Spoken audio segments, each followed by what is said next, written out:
Hey everybody, so September is always kind of a hard month for me. Um, I don't really have any time of the year that I feel real bad, but September, from the time September 8th until September 19th, 20th, these are very hard days for me, and I've almost made it through this month. Now I'm heading towards the cemetery where my son is buried and my dad is buried. Hi, Mom. Mommy, I'm going to go see Daddy. And I'm going to go see Ryan. So, this is the Greenwood Cemetery where my family's all buried. I have my grandmother, my uncle, my grandfather, my father, and my son are buried here. And it's a really beautiful, old, historic cemetery in downtown Orlando. A lot of people, they have a lot of type of night tours and things like that. It's kind of a famous old cemetery. They have a lot of old, historic buildings. It's called Greenwood. My son and my father are both here. And my dad was a war hero. My father was in Normandy. And so I go and visit my dad, and I visit my dad. I sometimes go to my grandmother, and my aunt and my uncle is buried there, and my grandmother and grandfather. Right now I'm just going to go see my son and my dad. It's a little bit hard driving out here because it's kind of a very winding, and it has a lot of really big old buildings. And but my dad is out here. Sometimes I have a hard time finding my father. I come and visit my dad and my son. I'm going to try to see my father first because my dad is a little bit harder for me to find. My son is kind of closer towards the front. It's been 11 years tonight that I lost my son. And my dad is buried out here. My father is buried here. I always have a hard time finding my dad's grave. I don't know why I have such a hard time with my dad. I think a lot of it is because they've built up a lot, and a lot of people have been buried here. It's harder for me to find my father. I go through this every time. I don't know why I always get lost trying to find my dad. I'm going to go look for him now. And then I'll go see my son. I don't want to be in the cemetery. I don't want to be here today. I've tried to be everywhere but here. But if I don't come here, then I feel really bad. And I have a hard time managing if I don't visit my dad or visit, if I don't come out here and visit my son and my dad. I don't know why I always get lost in here. I normally can find my father very quickly, and I don't know where my dad is. He's somewhere out here. My dad's out here. So, I don't know. Some people hate cemeteries. They won't go to them for any reason. I like to come out here and visit my family. My dad is a hard person to find out here. I don't know why I have a hard time. Every single time I come out to see my dad, I get lost. And I don't know where he is. And I come here all the time, and I don't know whether I just block it out where my father is.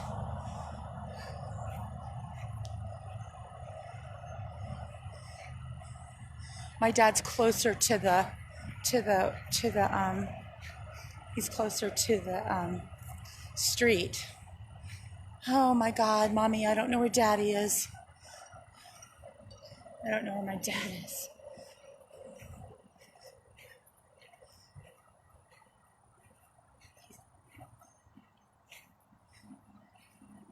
I kind of go into some kind of weird, super weird trance when I come out here. A lot of times I just go straight to see my dad, my son, and I don't come to find my dad. He's out closer to the wall. Let me see if I can see him. I don't know why I'm like zoned out.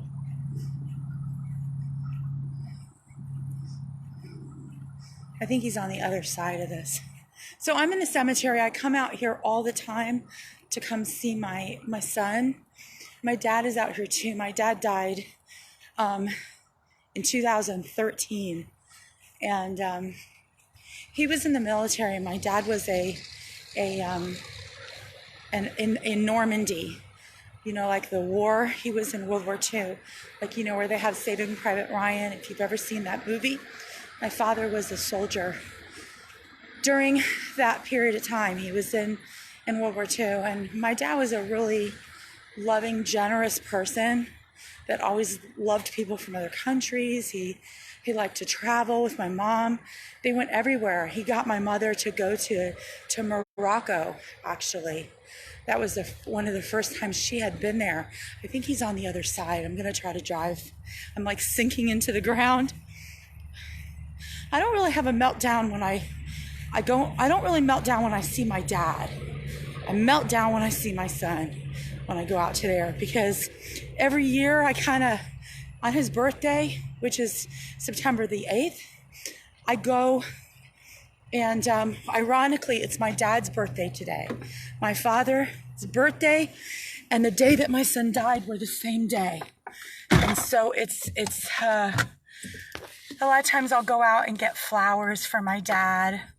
I have to turn around because the grass is so soggy. My son is like on the other side.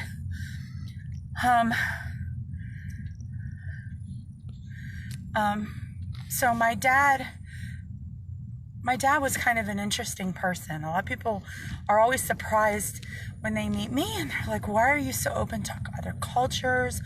Why are you so open to other places? My father was only 19 when he went to Normandy. He was on D-Day. If you guys have ever seen that movie, Saving Private Ryan, my dad traveled all over the world even before he married my mom, and had been everywhere, like Greenland, lots of places. But then when he married my mom, they decided to start traveling together.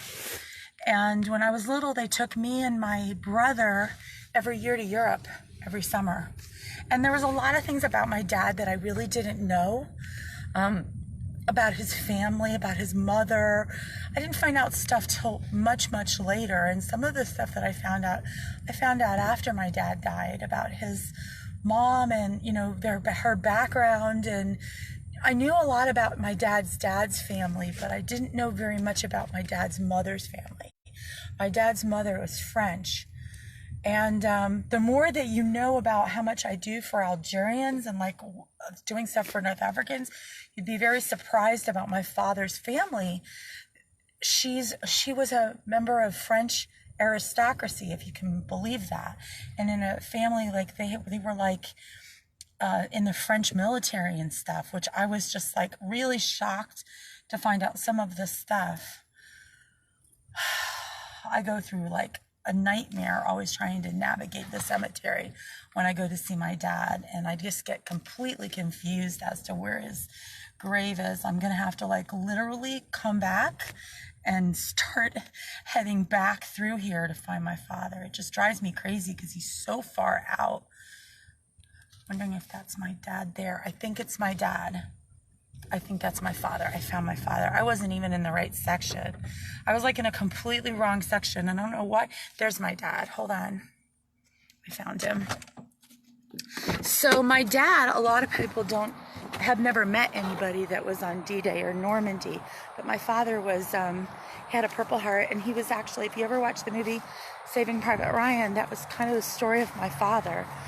And it's his birthday today. And it's also the day my son died.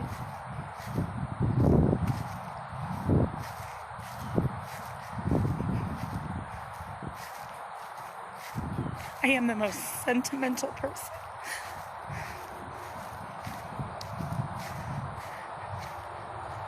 I have to do this like everybody, I guess they have their places that they go.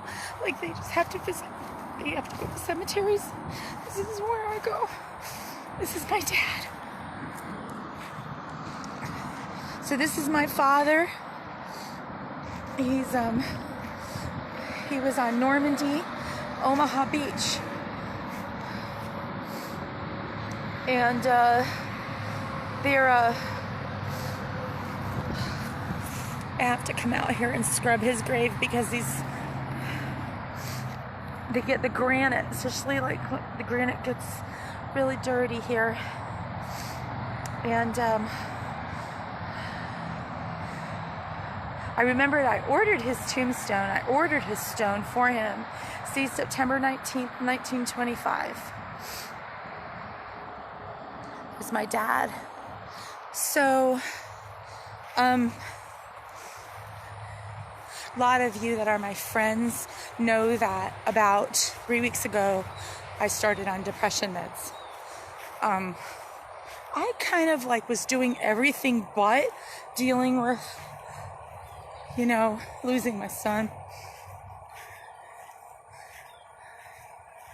And for a long time I was like, okay, well, I can definitely handle this. I'll just do all these different things and I won't think about it. It won't bother me. But this year has been real. I think it was the summer. This was a really crazy summer this year.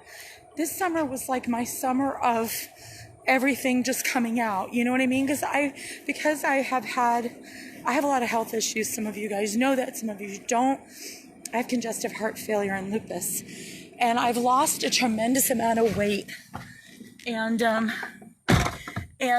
trying my best to deal with it. And sometimes when I wanted to talk about my son or what was happening, people would tell me, you can't talk about it, or don't want to talk about it. So, or they can't deal with it. Or I would try to talk about it and they would tell me, oh, well, you're not making anything better for yourself.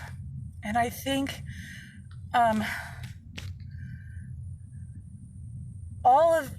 most of the weight that I gained after my son died, because I never lost the weight after he was born. And I lived holding everything kind of together through all the health scares and stuff. And I wasn't holding myself together. So now I'm trying to take better care of myself. And I'm sure, I know a lot of people that are kind of sentimental. And I know there's some people that are strong and they're not sentimental, but I am sentimental. I care about other people, And right now I'm going to go see my son. I don't want to be alone here. I don't want to be alone.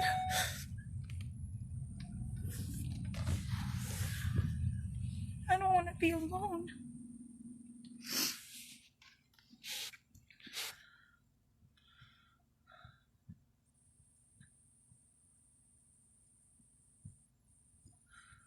I don't win the award for being the strongest person. I don't win that award.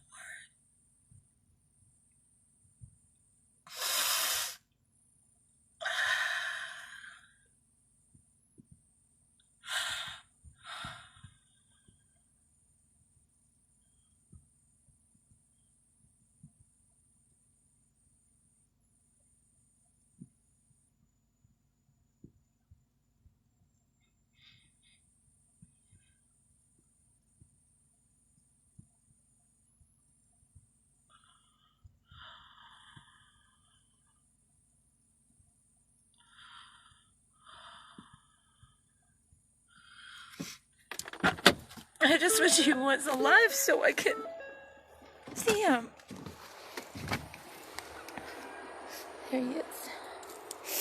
Mehdi.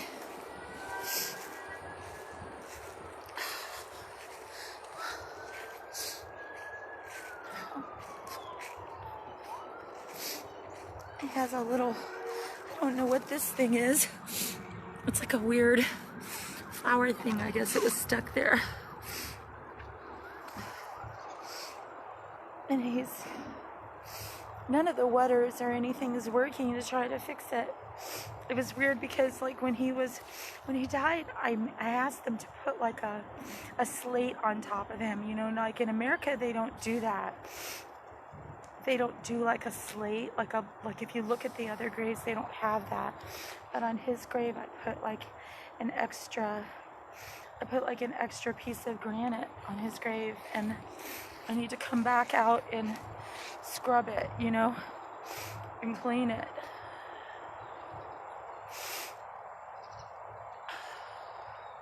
I am not ready to deal with this today. I am not ready to deal with this today. Every other year since he died, I used to just come out here and sit in the cemetery for like hours. I wouldn't leave. One time I sat in the cemetery so long, they locked the doors and I had to call 911 to get out of the cemetery. It was so scary. I don't want to be, you know, I always used to you know, I like to go. I don't know why I care so much about memorializing people. But for me, it's like something I have to do. I have to come here. It's like if I didn't come here today, I would be an absolute mess. If I come here, I'm a mess.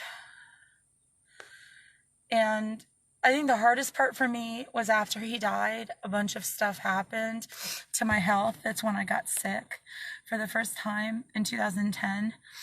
I got lupus for the first time and I got really sick. And he's in the cemetery. He's dead. He's not going to be coming back. He's not coming back ever. And I think when he died, you know, I had never really, I've been through hard things, but I always felt like I could always get through everything. And his death for me is this black hole I can't come out of. His death for me is this terrible place that I can't escape.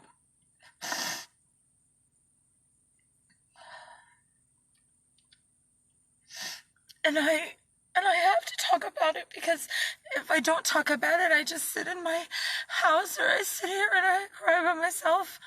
And I don't want to stay here. I want to get out of the cemetery.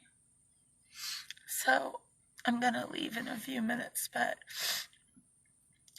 I'm leaving. I'm not going to stay here. So my son died 11 years ago. 11 years ago at night he died. And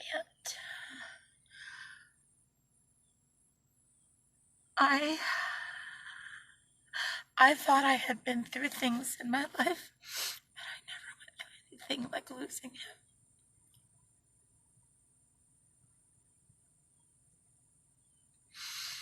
And a lot of the reason I try to help people so much is because I don't want to feel this feeling.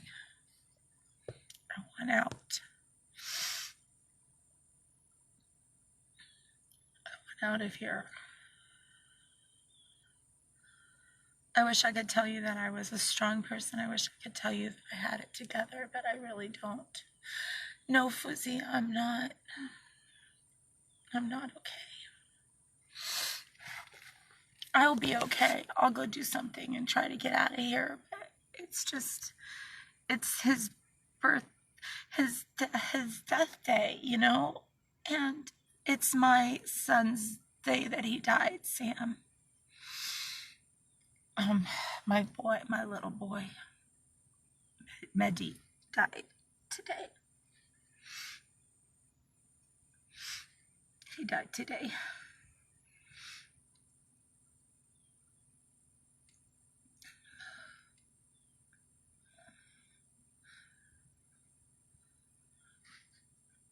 I'm okay. It's just the day that he died.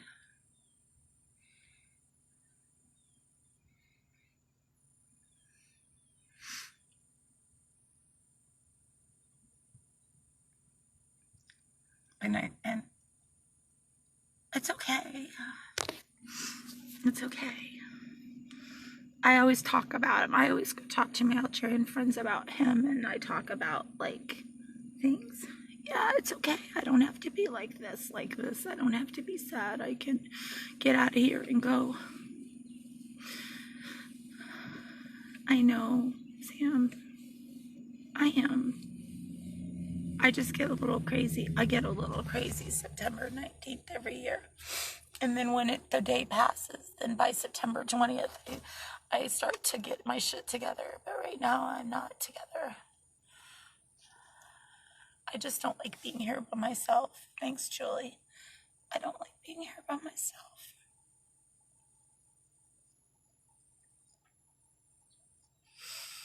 I'm not, like, crazy. I'm just shaking. Like, I don't feel, like, crazy. I just go through this.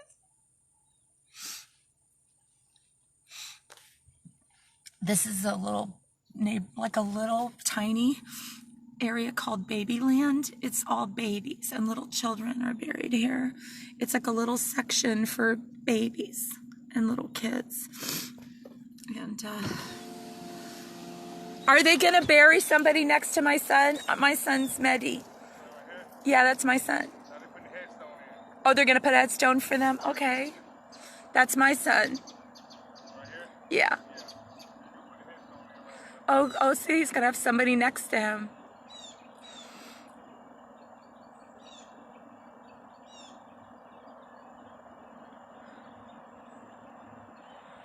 Yeah. Anyway, it's been a weird couple of years, you know. Some of you guys know that during Hurricane Harvey, I helped a bunch of people get rescued. I did a lot of rescues, you know, where I stayed up all night. And I ended up meeting the granddaughter of one of the older women that I helped. And I met her in Orlando right after Harvey, you know, and I got hit by Irma. Some of you guys know that my house was wiped out. This girl, though, whose grandmother, I helped save their family during Harvey because I was doing hurricane dispatch. I got word that she had died, and she was so young. Like, it was the stress of going through Harvey. You know what I mean? Harvey was just such a hard storm to go through for the people from Texas and stuff. I have so much compassion for other people. The one thing that my son's death did for me is that I care about other people so much. I care what happens to people. I care that they're safe. I care that they have food. I have such incredible compassion for others because my son's death stripped me of everything inside. It broke me all the way to the bottom. And I always try to talk to people, like, sometimes they want to know why I am like I am, and I tell them it's because I loved people. When you love that deeply, it changes everything. My friend Charlene that died, I came and visited. I put a stone for her, and after my son died, she was one of my best friends, and she didn't have health insurance. And sorry. That's me. I'm like the cemetery person. That's Charlene. She's here too. That was my best friend.